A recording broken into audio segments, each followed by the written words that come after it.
I wanted to share some tips with you guys on cutting carpet grass that I've picked up over the years. All right, so these are a couple of things that I believe are essential for a nice green lawn. To begin with, it starts with your lawnmower. Now, most lawnmowers, they have some type of adjuster, height adjuster. You always want to go with the highest settings, and I'll show you why in a little bit. But if you have a wheel adjuster in the front or the back, right here, always try to level it to the highest setting possible. Okay, that's number one, very, very important.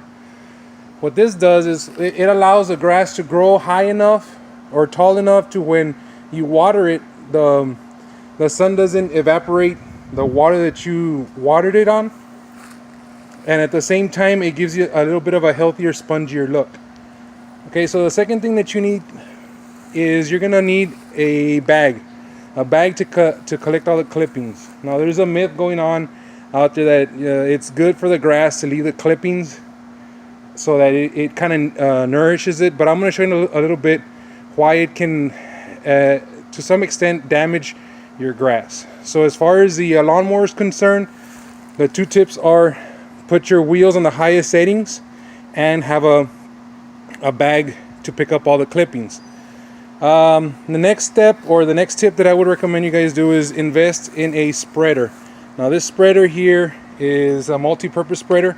You can use it for many things, but what I use it for is to spread my Scott's Turf Builder.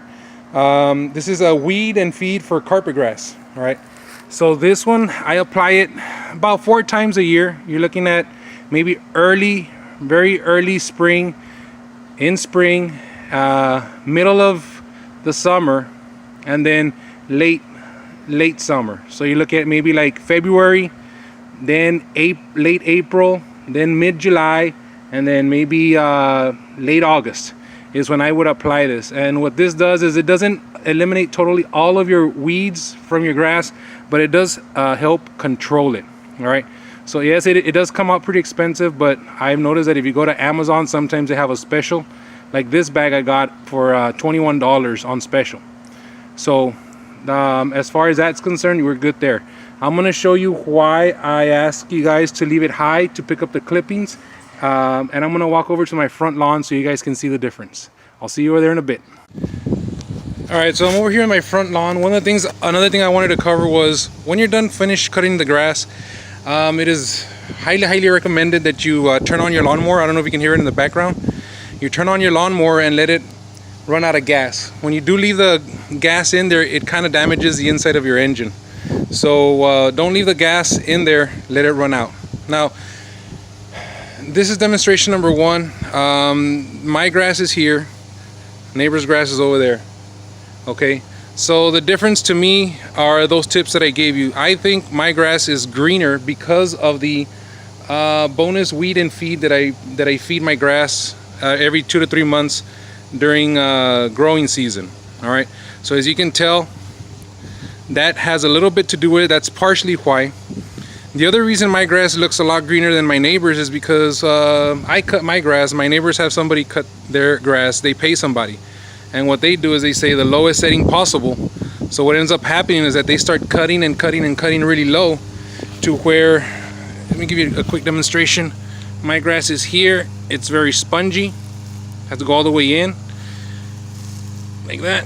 All right, and what happens is when you start cutting it too low, this kind of starts to happen. You start seeing a lot of the dryness here. Why? Because you didn't give the grass enough protection to be able to contain that water. Okay, so I mean, I think it's very clear cut. High cut on the grass, the highest setting on your lawnmower with the bonus weed and feed, and low setting on your lawnmower with no bonus weed and feed. Okay, so those are two distinctions right there, right off the bat. Now, another reason you want to keep your grass a little bit higher is because when you let it grow up, or you let it grow a little bit taller than normal, you're gonna start allowing the grass to kind of like network itself out. And I'm gonna walk around and see if I can find an example of what I'm talking about. Okay, so if you see this little piece of grass here that that is kind of like sticking out, this is a very good sign. This is telling you that the grass is not only growing, but it's wanting to spread.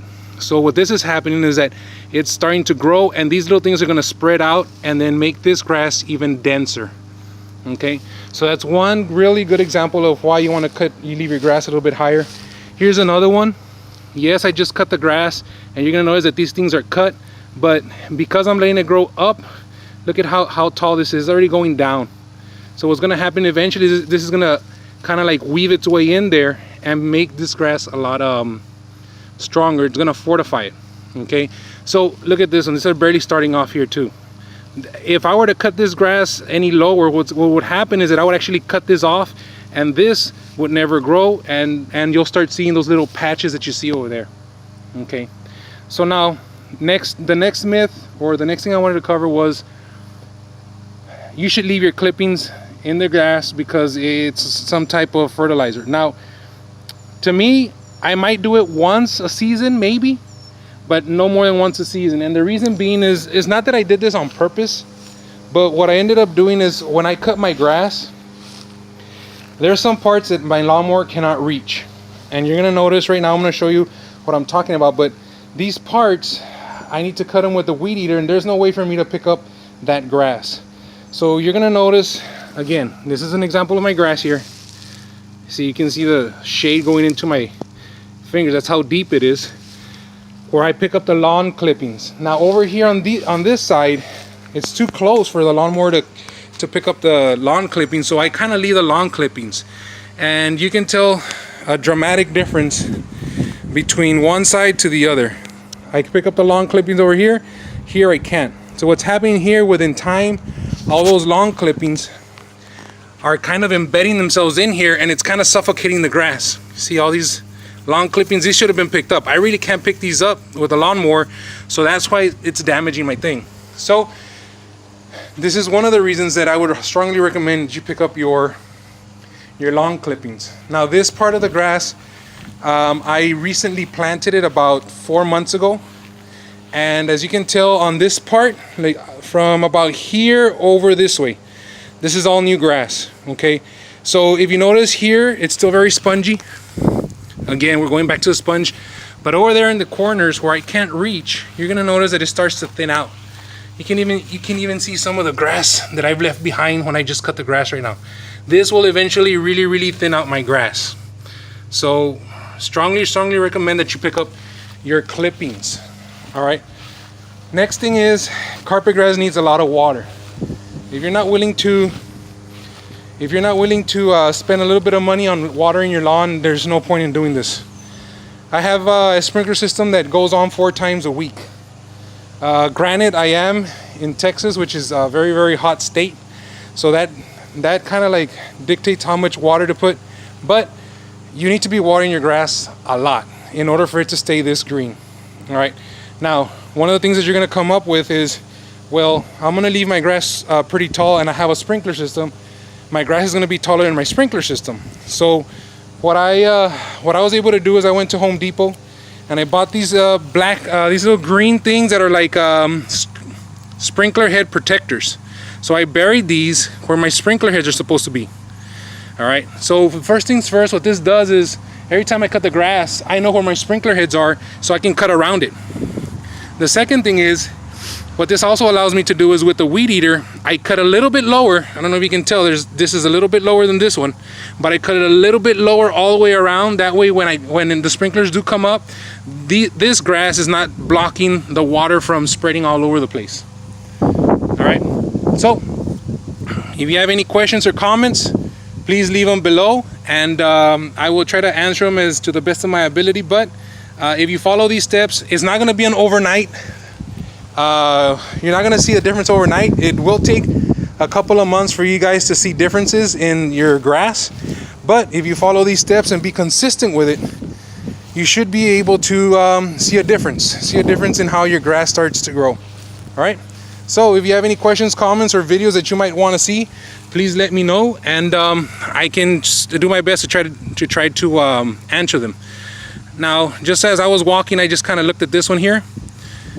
The other two that you guys saw were, I guess you would call them baby grass that's coming out. This one's already established. I'm trying to pull this up and it won't come up. Why? Because it's already gone to a point where it grew out, it went in there and it dug itself in. So now this is pretty much becoming part of the grass, right? This would not have happened if I was cutting it too low. All right. Thanks for watching.